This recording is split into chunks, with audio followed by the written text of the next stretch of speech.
selamat sore teman-teman. Perkenalkan, nama lengkap saya Yosefina Jessica Selti, kelas 2024C, NPM 24204068. Baik, saya akan menjelaskan kasus pembunuhan Vina di Indonesia seringkali mencerminkan kompleksitas sosial, ekonomi, dan budaya yang ada di masyarakat. Salah satu kasus yang cukup menyita perhatian masyarakat adalah kasus pembunuhan Vina, seorang pelajar asal Cirebon yang terjadi pada tahun 2016 silam. Kasus sempat berhenti dibicarakan masyarakat dan muncul kembali setelah penayangan film Vina sebelum 7 hari yang menggambarkan tragedi tersebut dan memicu reaksi emosional dari masyarakat.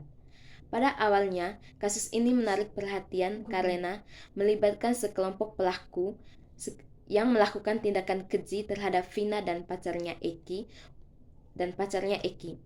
Upaya penegakan hukum terhadap para pelaku berjalan lambat dan beberapa di antara mereka berhasil melarikan diri.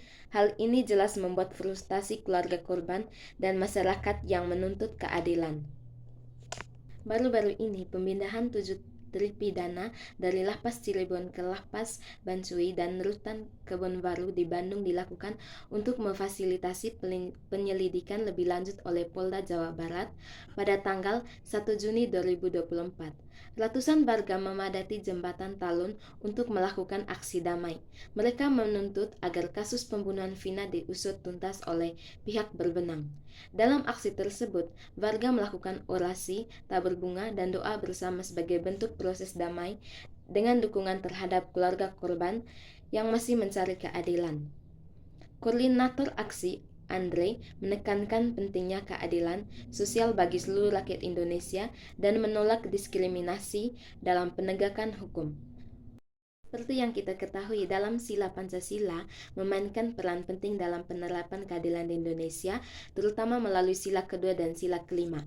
Sila kedua yaitu kemanusiaan yang adil dan beradab, menekankan pada pengakuan akan persamaan derajat, hak, dan kewajiban antara manusia, serta pentingnya mencintai sesama manusia dan berlaku adil. Sila kelima yaitu keadilan sosial bagi seluruh rakyat Indonesia, menekankan pentingnya menjaga keseimbangan hak dan keadilan, menghormati hak orang lain, bersikap adil, dan berusaha bersama-sama untuk mewujudkan kemajuan yang merata dan berkeadilan sosial. Prinsip keadilan tercantum dalam Pancasila. Baik, dalam perlindungan hukum terhadap korban pelecehan seksual merupakan bagian dari kebijakan hukum yang dapat berupa perlindungan abstrak atau psikis dan konkret atau materi atau non-materi. Saat ini, perlindungan korban kurang optimal karena kurangnya pemahaman masyarakat dan layanan perlindungan yang belum memadai.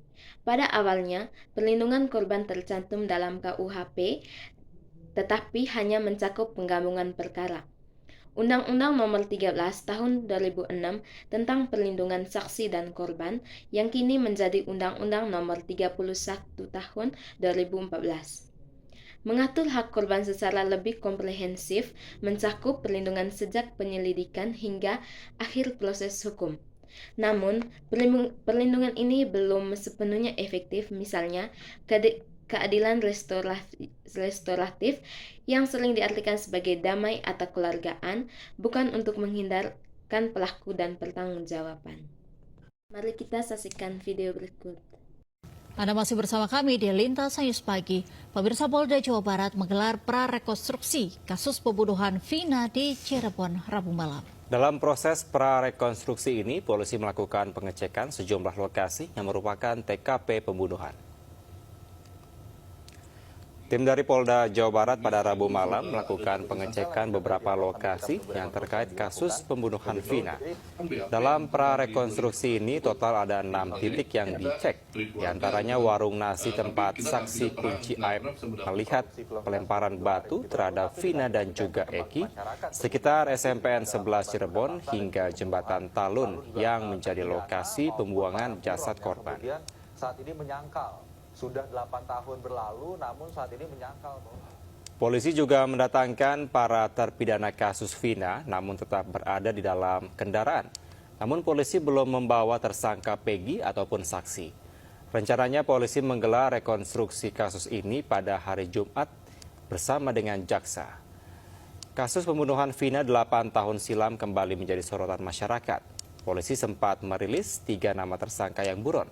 Namun setelah menangkap tersangka Peggy alias Peron, Polda Jabar menghapus 2 buronan lainnya yaitu Andi dan juga Dani. Selamat sore Pak, selamat sore teman-teman. Itu saja yang bisa jelaskan mengenai kasus-kasus yang ada di Indonesia. Terima kasih.